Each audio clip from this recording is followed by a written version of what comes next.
தமிழ் தெரியாம வந்து அந்த லாங்குவேஜ்ல காமெடி பண்றது ரொம்ப கஷ்டம். பாண்டியராஜ் சார் அது ஃபுல் ஃபோக்கஸ் அண்ட் ஃபுல்லா ஒர்க் பண்ணாரு. அண்ட் அதுக்கேற்ற மாதிரி அவங்களும் ஒரு செம்ம பெர்ஃபார்மன்ஸ். அதான் எப்படின்னா இவங்க தமிழ் பேசாம இருக்கிறது வந்து அது காமெடி இல்ல. அவங்க தமிழ் பேசாம இவங்க பேசுறாங்களா நார்மலா, அதுவே காமெடி தான். நீங்க கேட்டீங்கனாலே உங்களுக்கு தெரியும். இப்போ ஆட்டோன்னு சொல்லுங்க. ஆட்டோ ஓட்டோ ஓட்டோ ஓட்டோ சிவகார்த்திகேயன் சோதி பாண்டியராஜ் அப்படின்றாங்க. ஓகே வாங்குறது மட்டும்தான் அவங்க கிட்ட ஒரே ஒரு இது. ஓகேவா இந்த ஜெமினி படம் பார்த்ததுல என்னன்னு தெரியல, எல்லாத்துக்கும் ஓ போடுறாங்க.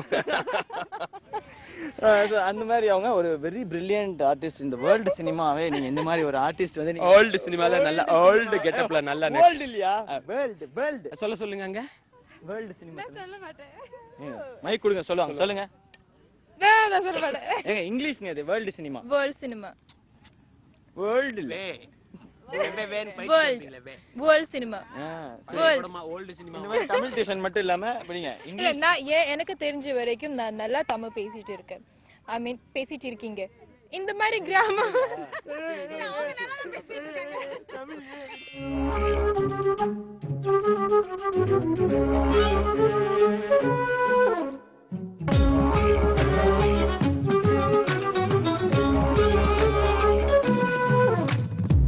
வணக்கம் வாழ வைக்கும் சென்னை பிடிக்குதுன்னை உனக்கு ஈடு இல்லையே. மிரட்டி ஓட வைக்கும் சென்னை மிரட்டு தென்னை இருந்து போடவில்லையே. வங்கக்கடல் விட்டு விட்டு அலையடிக்கும் இங்கு பஞ்சரமின் வாசத்தில் வல விரிக்கும். பரப்பென பரப்பறக்கும் இங்கு பக்கத்து வீட்டுக்காரன் பேர் மறக்கும். வணக்கம் வாழ வைக்கும் சென்னை பிடிக்குதுன்னை உனக்கு ஈடு இல்லை. உங்களுடைய ப்ரீவியஸ் ஃபிலிம்ஸ் கம்பேர் பண்ணும்போது எந்த ஃபிலிம் என்ன மாதிரியான ஒரு கதாபாத்திரம், இது எப்படி வந்து ஆடியன்ஸ் மனசுல வந்து பதிய போகுது? களவாணியில வந்து நான் ஒரு ஹோம்லியா ஒரு பாவம் பொண்ணா நடிச்சிருக்கீங்க. ரொம்ப இன்னசென்ட் கேர்ள், அது ஸ்கூல் ஸ்டூடெண்ட். ஆனா இந்த மெரினால வந்து அது totally different. College student school student college student. அது என்ன டிஃபரன்ஸ்? இல்ல கேரக்டர் வைஸ் வந்து சொல்லல பண்ணி சொல்லுங்க. இன்டர்வியூ அதான் உங்களுக்கு question கேட்றாங்க, you should answer no. yeah exam not I know சொப்ன சுந்தரி வந்து நான் சொன்ன மாதிரி பேசுனதெல்லாம் ரொம்ப கோபத்துல எல்லாம் பேசுவேன். நான் பாக்குறவங்களுக்கு ரொம்ப காமெடியா இருக்கும் இல்ல.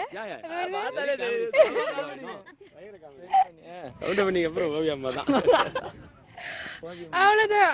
சோ எனக்கு பாண்டியராஜ் சார் கூட ஒர்க் பண்ண முடிஞ்சதுல எனக்கு ரொம்ப சந்தோஷமா இருக்கு. ஏன்னா நான் அந்த பசங்க மூவி பார்த்த போதே வந்து எனக்கு ரொம்ப ஆசை இருந்தது. இந்த என்ன ஆசை இருந்தது சொல்லுங்க. என்ன ஆசை? பசங்க மூவி பார்க்கும் பொழுது என்ன ஆசை? யார் மேல படத்துல இல்ல பாண்டியராஜ் சார் கூட பாரதிராஜா மாதிரி சொல்லிட்டாங்க. நம்ம பாண்டியராஜா இல்ல, Pandiraj. Please let me okay. Pandiraj sir கூட ஒர்க் பண்ணதுல எனக்கு ரொம்ப சந்தோஷம். நீங்க சந்தோஷம்னு சொன்னா நம்ப மாட்டீங்கல்ல, உண்மையிலே சந்தோஷம் தான் அது. யாரு சந்தேகப்படாதீங்க. ஓகேமா, நீங்க சந்தோஷப்படுங்க. அவ்வளவுதாங்க. That's it. வேற என்ன எக்ஸ்பீரியன்ஸ் இந்த மெரினால இதா எக்ஸ்பீரியன்ஸ் வந்து நான் ரொம்ப கருத்து போச்சு ஷூட்டிங் முடிஞ்சு போது.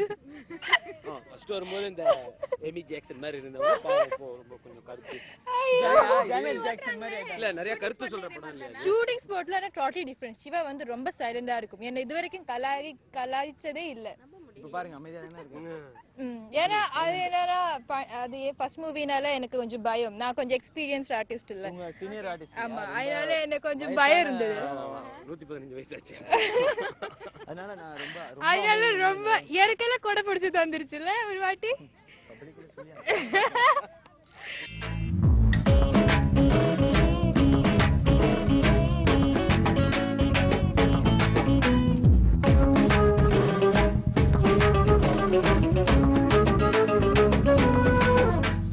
ஓவராலா இந்த இனிய நாள்ல மக்களுக்கு வந்து நீங்க என்ன சொல்ல போறீங்க உங்க படம் மூலமா? எல்லா மூலமும் பொங்கல் வாழ்த்து தான் சொல்லணும் இன்னைக்கு, வேற என்ன இல்ல.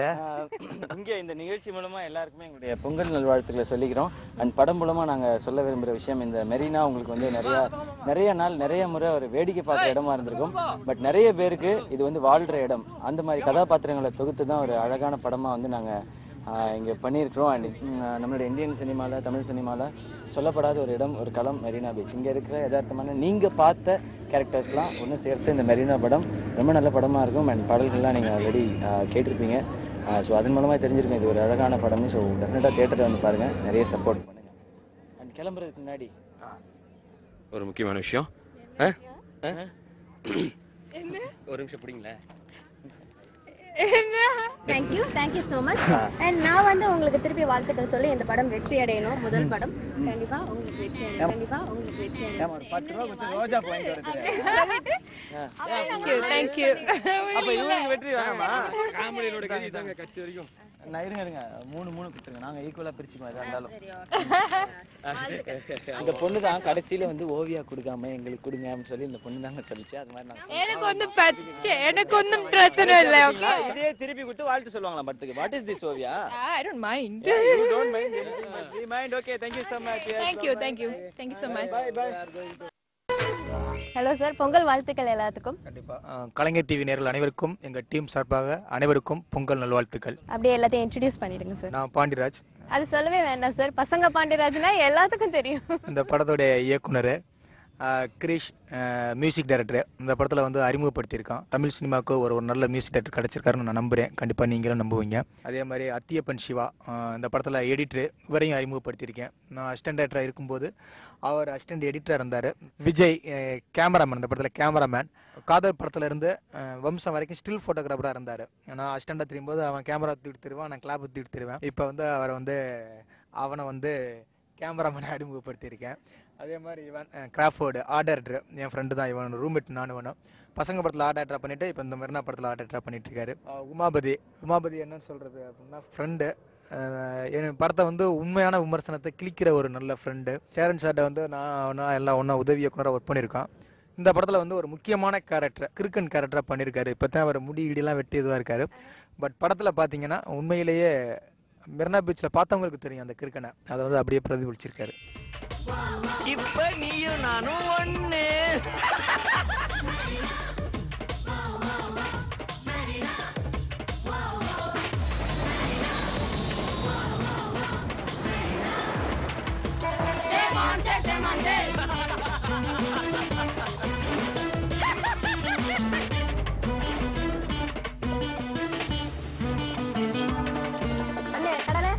பசிக்கிற மாதிரி இருக்கு. காதலிக்கிற பொண்ணுங்க நிறைய விட 1000 மடங்கு கிரிமினலுங்க. பி கேர்ஃபுல் நீ மாப்ள. அண்ணா சங்கு. நான் உன் சங்க கடிக்காம விட மாட்டேன்டா. எல்லாரும் ஃப்ரெண்ட்ஷிப் வச்சுக்கலாமா? அவுட். கடலோரம் காதல் ஜோடி பாத்தியா? அந்த கட்டு மரத்துல கட்டி குடிச்சதை கேட்டியா? காதல் ஒரு நல்ல குரு, ஆனா அது எல்லாரையும் சீடர்களா ஏத்துக்கிறது இல்ல. இப்பதான் தெரியுது உங்களுடைய படங்கள் வந்து ஏன் யதார்த்தமா இருக்கு அப்படின்னு. நீங்களும் யதார்த்தமா இருக்கீங்க, அந்த ஃப்ரெண்ட்ஷிப் வந்து அப்படியே மெயின்டைன் பண்ணிட்டு இருக்கீங்க. ரொம்ப யதார்த்தமா இருக்கு நீங்க பேசுறது. சார், பசங்களை பேஸ் பண்ணி எடுக்கிறதுக்கான காரணம் என்ன? பிடிக்குது ரொம்ப. எப்படி நண்பர்கள் ரொம்ப பிடிக்குமோ, சொந்தங்களை ரொம்ப பிடிக்குமோ, அதே மாதிரி குழந்தைகளே எனக்கு ரொம்ப ரொம்ப பிடிக்குது. அதுதான். இன்னொன்று என்ன அப்படின்னா, அந்த படத்தில் வந்து சொந்தமாக தயாரிக்கிறதுக்கு காரணமே என்ன அப்படின்னா, சில ஸ்கிரிப்ட் வந்து நம்மளை என்னைய பண்ணு அப்படின்னு சொல்லும். என்னைய படமாக பண்ணுன்னு சொல்லலாம். எனக்கு பசங்க வந்து அப்படி தான் படமாக பண்ணு அப்படின்னாங்க. நண்பர்கள் மற்ற ப்ரொடியூசர் எல்லார்ட்டையும் அந்த கதையாக சொல்லும்போது எல்லாருமே ரொம்ப ரிஸ்க், இது நீ காணாமல் போயிடுவ, ரொம்ப என்னுடைய இதுக்காக நல்லதுக்காக எல்லாருமே சொன்னாங்க. பட் என்னன்னா அந்த ஸ்கிரிப்ட் சொல்லுச்சு, இதை நீ படமாக பண்ணு, என்னைய பண்ணு, அந்த நமக்கு சொல்லுங்கல்ல, அந்த கான்ஃபிடென்ட் எனக்கு அதில் கிடைச்சது. அந்த மெரினா, அந்த லைஃப் நமக்கே தெரியும்ல, இது எப்படி வரப்போகுது, இதை எப்படி ஆடியன்ஸ் ரசிப்பாங்க அப்படிங்கிறது வந்து நமக்கே தெரியுது கண்ணு முன்னால. ஸோ இதை உடனே பண்ணிடணும் அப்படின்னு முடிவு பண்ணேன். அது மட்டும் இல்லாமல் இதை போய் திருப்பி வந்து தயாரிப்பாளர்கிட்ட சொன்னால் கொஞ்சம் யோசிப்பாங்க. என்னன்னா படம் ஃபுல்லாக மெரினா பீச்சில் எடுக்க போகிறேன் அப்படின்னா சென்னையில் படம் எடுக்கிறதே ரொம்ப கஷ்டம். ரோடு பர்மிஷன் அந்த ப்ராப்ளம்லாம் இருக்குது.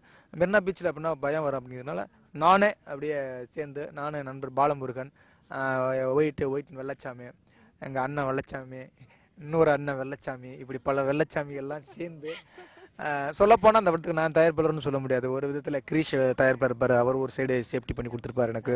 அத்தியப்பன் சிவா எடிட்டர், அவர் ஒரு பக்கம் எனக்கு சேஃப்டி பண்ணி கொடுத்துருப்பாரு. கேமராமேன் அவன் வந்து இல்லை இப்படி போனால் செலவு அதிகமாகும், வேண்டாம் இப்படி போனோம்னா கம்ஃபர்டபுளாக போகலாம் சொல்லி அவர் ஒரு பக்கம். ஸோ எல்லாருமே நண்பர்களாக இருந்து இந்த படத்தை கொண்டு வந்திருக்கோம். அவ்வளோதான்.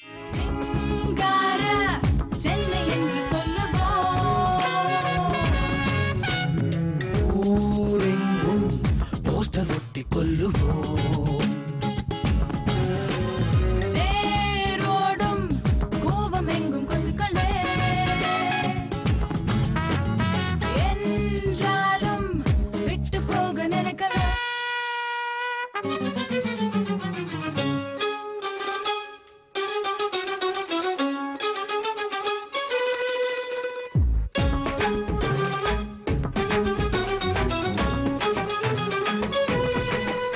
சார், உங்களுடைய இந்த மெரினா ஃபிலிம்காக ப்ரோமோக்காக செலிபிரிட்டிஸ்லாம் சேர்ந்து ஒரு ஸ்பெஷலா ஒரு சாங் கொடுத்துருக்காங்களாமே, ஸோ அதை பத்தி சொல்லுங்க. கண்டிப்பாக அதை பற்றி சொல்லி ஆகணும். வணக்கம் வாழ வைக்கும் சென்னை அப்படின்னு சொல்லி ஒரு சாங் பண்ணியிருக்கான். ஸோ என்ன, அந்த சென்னை வந்து நம்மளை வந்து எவ்வளோ பேரை வாழ வச்சுக்கிட்டு இருக்கு. கண்டிப்பாக அதுக்கு வந்து நம்ம திட்டிக்கிட்டு தான் இருக்கான். அதுக்கு ஒரு புகழாரம் பாடுறது மாதிரி ஒரு சாங் ஒன்று பண்ணணும் அப்படின்னு ஆசைப்பட்டான். அதே மாதிரி பண்ணிட்டான், சாங் பண்ணிட்டான். திடீர்னு எனக்கு தோணுது, இதை வந்து இங்கே வந்து நல்லா வாழ்ந்துக்கிட்டு இருக்க அவங்க வந்து பாடுனா, அந்த வரியை பாடுனா எப்படி இருக்கும். சரி, கிறிஸ்டன் ஆனு சொன்னேன், ஓகேன்னு சொல்லி எல்லாம் கேமராமேன் எல்லாமே ரெடி பண்ணிட்டு டக்குன்னு போய் கேட்டான். First Ameer sir, Sasikumar sir, Vikram, Prakash Raj, Vimal, Sneha, இவங்க எல்லாத்தையும் போய் கேட்டான். பட் சில நடிகைகள்ட்டையும் கேட்டால் அவங்க ரொம்ப யோசிச்சாங்க, ஏதோ ப்ரமோ அப்படிங்கிறது. பட் சினேகா முதற்கொண்டு அப்படியே ரொம்ப கண்டிப்பாக பண்ணித்தரேன் அப்படின்னாங்க. அதுலேயும் பிரகாஷ்ராஜ் சார், அவர் விக்ரம் சார்லாம் ரொம்ப இதுவாக பண்ணி பாடி கொடுத்தாங்க. அதில் சசிகுமார் சார் எடுத்தனைக்கு பயங்கர மழை. எனக்கு ஃபோன் அடிச்சாரு, பாண்டி மழை பெஞ்சுக்கிட்டு இருக்கு, அதில் போய் எடுத்துருவோம் மலைவா அப்படின்னாரு. ஐயோ, நானும் அதான் சார் நினச்சிக்கிட்டு இருக்கேன், நீங்கள் எதுவும் ஃபீல் பண்ணீங்கன்னு நினச்சேன். ஓடியான்னு சொல்லி வரட்டி ஓடிய போய் கேமரா தூக்கிக்கிட்டு லைவ் மலையிலேயே எடுத்தான். ஃபுல்லா பார்க்கவே ரொம்ப நல்லா இருக்கும். அந்த சாங் பாத்தீங்கன்னா உங்களுக்கே பிடிக்கும். அதுக்கு முன்னால இவரு நம்ம மியூசிக் டைரக்டர் பாடிட்டா நல்லா இருக்கும். நல்ல மியூசிக் டைரக்டர் மட்டும் இல்ல, நல்ல ஒரு பாடகர் பாருங்க. வணக்கம் வாழ வைக்கும் சென்னை, பிடிக்குது உன்னை உனக்கு ஈடு இல்லையே. மிரட்டி ஓட வைக்கும் சென்னை, மிரட்டு தென்னை இருந்தும் ஓடவில்லையே. வங்க கடல் விட்டு விட்டு அலையடிக்கும், இங்கு வஞ்சர மீன் வாசத்துல வல விரிக்கும். பரவென பறக்கும், இங்கு பக்கத்து வீட்டுக்காரன் பேர் மறக்கும். வணக்கம் வாழ வைக்கும் சென்னை, பிடிக்குது உன்னை உனக்கு ஈடு இல்லையே. Beautiful beautiful. எல்லாருக்கும் தனித்தனியா தாய் இருப்பா, நம்ம ஒட்டு மொத்த தாயாக சென்னை இருப்பா. எப்படி நீ திட்டும் போது ஒன்ன பொறுப்பா, அவ உன்னோடைய வளர்ச்சிக்கு ஏணி கொடுப்பா. உலகத்தில் பல கோடி ஊர் இருக்கும், இந்த ஊர் போல பன்முகம் எதில் இருக்கும். வணக்கம் வாழ வைக்கும் சென்னை, பிடிக்குது உன்னை உனக்கு ஈடு இல்லையே. மிரட்டி போட வைக்கும் சென்னை, மிரட்டு தென்னை இருந்தும் போடவில்லையே. வணக்கம் வாழ வைக்கும் சென்னை, பிடிக்குது உன்னை உனக்கு ஈடு இல்லையே. மிரட்டி போட வைக்கும் சென்னை, மிரட்டு தென்னை இருந்தும் போடவில்லையே. மற்ற கதாபாத்திரங்கள் பத்தி பேசும்போது ஸ்பெஷலா வந்து ஜேபி சாரை பத்தி பேசியே ஆகணும். உங்களுடைய ஃபர்ஸ்ட் ஃபிலிம்லயும் ஒரு நல்ல ஒரு கேரக்டர் பண்ணியிருந்தாரு, மெயின் ரோல். இந்த படத்துல என்ன மாதிரியான ரோல் பிளே பண்றாரு? சில ஆர்டிஸ்ட்டை வந்து சில ரொம்ப பிடிக்கும். அதில் வந்து எனக்கு ஜேபி சார் வந்து ரொம்ப ரொம்ப ரொம்ப பிடிக்கும். ஒரு நாள் ஃபோன் பண்ணி இந்த படத்தில் இருக்கணா அப்படின்னு கேட்டார். இல்லை சார், இந்த படத்தில் நீங்கள் இல்லை சார் அப்படின்ட்டேன். இல்லையே, நான் இருக்கணுமே அப்படின்னாரு. பசங்கள்லேயும் இருந்தார், வம்சத்துலேயும் இருந்தார். அதே மாதிரி தான் பக்கடாவும் எனக்கு ரொம்ப பிடிக்கும். எத்தனை பசங்கள் இருந்தாலும் என்னன்னு தெரில, அவன் மேலே எனக்கு ஒரு தனி கவனம் இருக்கும். என் 3 படத்துலையும் உள்ள ஆர்டிஸ்ட் 2 பேர், பக்கடா பாண்டியும் சரி, ஜெயபிரகாஷ் சார் தான். அப்புறம் படத்தில் வந்து ரொம்ப ஒரு முக்கியமான ஒரு சீன் இருக்கும். ஜேபி சார் வந்து இந்த படத்தில் வந்து ஒரே ஒரு சீன் தான் வருவார். ஒரே சீன் தான் வருவார். பட் அந்த சீன் வந்து கண்டிப்பாக அவருக்கு வந்து பசங்களில் என்ன பேர் வாங்கினாரோ, பசங்க படம் ஃபுல் படம் நடித்து என்ன பேர் வாங்கினாரோ அது அந்த ஒரு சீனில் வாங்கிட்டு போயிடுவார். அதை நான் வேற ஒரு ஆளுக்காக நான் பிளான் பண்ணி வச்சுருந்தேன்.